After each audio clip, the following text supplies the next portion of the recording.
If you want to know how to get noticed, this show is for you. I have interviews, tools, tips, everything that an entrepreneur could need in order to help their organization to get noticed for free. Thank you for joining me, Jim James, on The Unnoticed Show.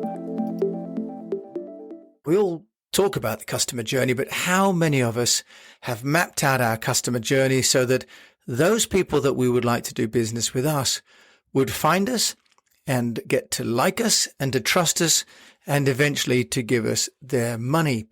Now, this may not seem like PR, but actually it's all around trust.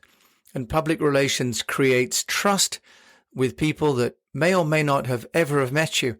And when you're making a purchase online, trust, whether it's a consumer or a B2B element, is a central part of any transaction. So I want to just share with you what I learned by fixing my daughter's MacBook Pro. It may seem a little bit of a strange subject, but I learned a lot from this company because they have, for me, mapped out my customer journey really well, so much so that I was willing to send a £1,000 piece of technology to a company that I'd never heard of before in the hope that I would get it A, fixed, and B, get it back. And in this age of scams, we know that's not always going to be the case. When I first went online to look for someone to fix my problem, which is this broken Mac, I have to say that I was a little bit nervous because when you go online, you never know whether you're going to get what you were looking for. We went to the Apple shop and they quoted me £900 to fix my daughter's computer. And that would then be, frankly, more than the replacement cost. So we had to take a view and find an alternative.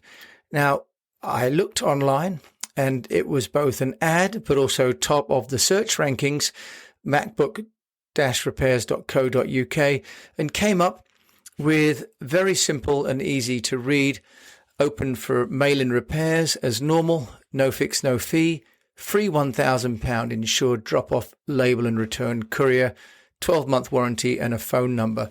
A really straightforward call to action straight away and very focused. And what I noticed then is that they have over 900 positive reviews across Google. So here's a company that is really focusing on reassuring me on the first part of my customer journey, which is my research. Now, I'm already interested and I'm thinking, is this company for real? Because if I'm going to send a product, a MacBook Air, away to someone that I don't know and can't see, and it's not obvious where they are, am I ever going to get my device back again? Sure enough, on the front, it says here, have you ever spilt liquid on your MacBook? The answer is, I haven't, but my daughter absolutely had. So straight away, they had answered what was going on in my mind for me. So it's great in terms of using a hook. They'd already discussed with me online what I was going to be doing. They have an online chat, so I had a quick chat with them and I sent them a picture of the computer, and then they replied back to me straight away with an estimate that was in writing. Now, through the period of this process, a chap called Reese wrote back to me, and before I had sent it, I wanted to just have a bit more of a check, so I checked out their postal address. Now, the whole process in which I had written to them was starting on the 17th of May, all the way through to the 31st, when I got my device back again. I only had 10 emails over that period of just over 10 days. And those emails were a combination of automated and written. When I had asked them about evidence that my computer was going to be okay, Reese sent me a video of the computer now turning on, showing me the screen with my daughter's login and ID and playing the speakers and showing the trackpad. So the reason I'm sharing this is because at each stage in my customer journey, this company, eFix Limited, had got a response to reassure me, to inform me, to invoice me for the fixing of this computer.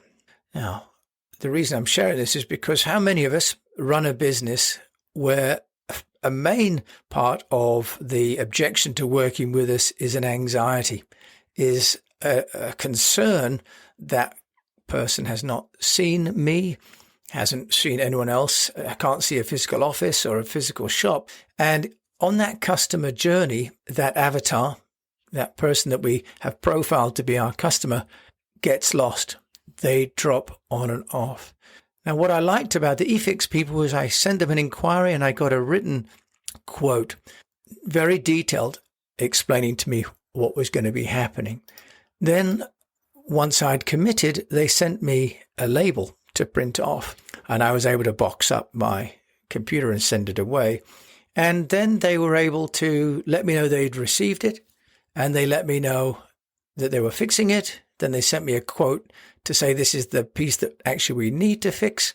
And then they sent me a note to say it was fixed, and then a video to show me how it was fixed, and then another invoice that I had to pay. And once that was paid, that was a nervous moment because I'd paid it. They had a fixed computer. Was I actually going to get my computer back again?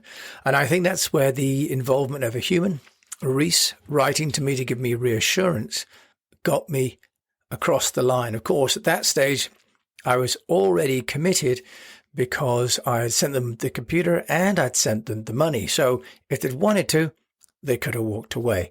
And this is where the 900 plus testimonials had been the reassurance for me. On my own website at East West PR, where I've served over 500 clients, I don't have any testimonials. Working with eFix reminded me that I am missing a key part of my own customer journey. And I immediately reached out to some clients to start to ask them to send me some testimonials. I used to have testimonials on my website, in fact, and then when we replaced the website, in the interest of having a clean website, we left out what is one of the essential parts of customer trust, especially now that we don't see one another, which is social proof. So as we're looking at our own website, social proof can be these testimonials. They can also be media coverage, for example, that we can put onto the website, embed links, embed the actual articles. We have for our clients on our website, we have case studies, which are great. And that's great for our clients. But actually, it's demonstrating that we've done the work, but it's not necessarily saying how grateful or how appreciative our own clients are of us.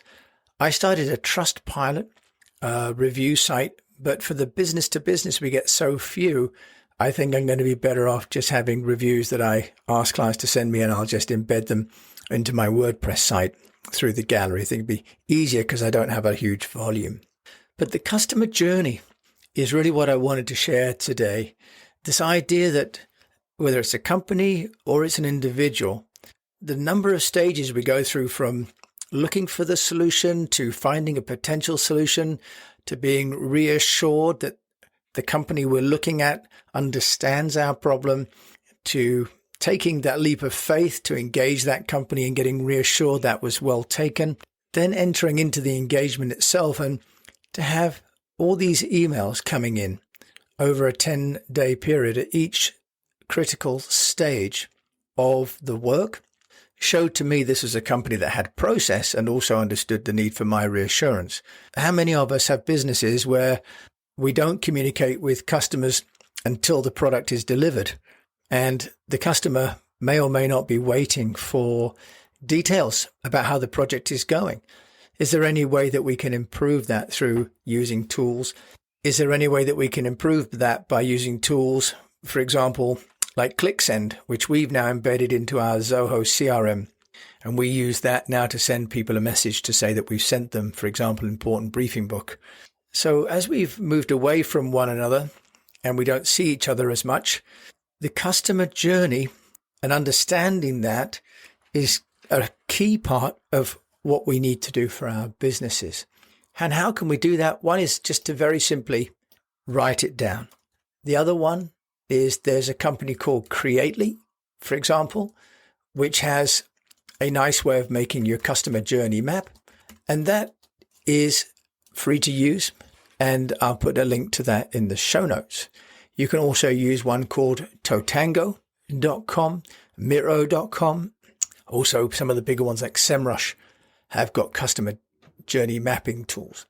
So we need to think about how we can map our customer and then have the messaging throughout the buying cycle be represented on all the touch points, whether it's on our website, whether it's on the emails that we send, the SMSs that we send. I've been just looking at my YouTube account, for example, and realizing that there isn't any detail about the company within the YouTube account. So really doing an audit and finding that all the touch points that we have for the company would reinforce what we're saying about our company when the customer is on their journey of discovery and engagement and fulfillment. Now, I got the laptop back. It works wonderfully well. And I left our friends at eFix a review. When I got the MacBook back, inside the packaging was a nice note. And also thinking that these devices would go home to students, they put a couple of candies in just for good measure. A really nice way to round out the whole customer experience and to realize that the customer journey has many different stages. And there are many different places at which we can lose a customer. And as it's so hard to find them in the first place, keeping them on the path and reassuring them throughout the path is a key part of anybody's PR activities. So thank you for listening to this episode of The Unnoticed Show. A bit shorter than normal because I decided that every now and again, without having a guest, I'm just going to share some tools and some insights that I've got from running a PR business for over 25 years. Thank you for listening to this episode of The Unnoticed Show. I hope it helps you. Thank you for listening to this episode of The Unnoticed Show. I hope that you've enjoyed it. And if you have, please do rate it on any of the players. If you'd like more information, go over to eastwestpr.com and subscribe to our weekly newsletter, or connect with me on LinkedIn. That's just Jim James, East West Public Relations. I'd be delighted to connect with you and let me know how I can help you to get noticed.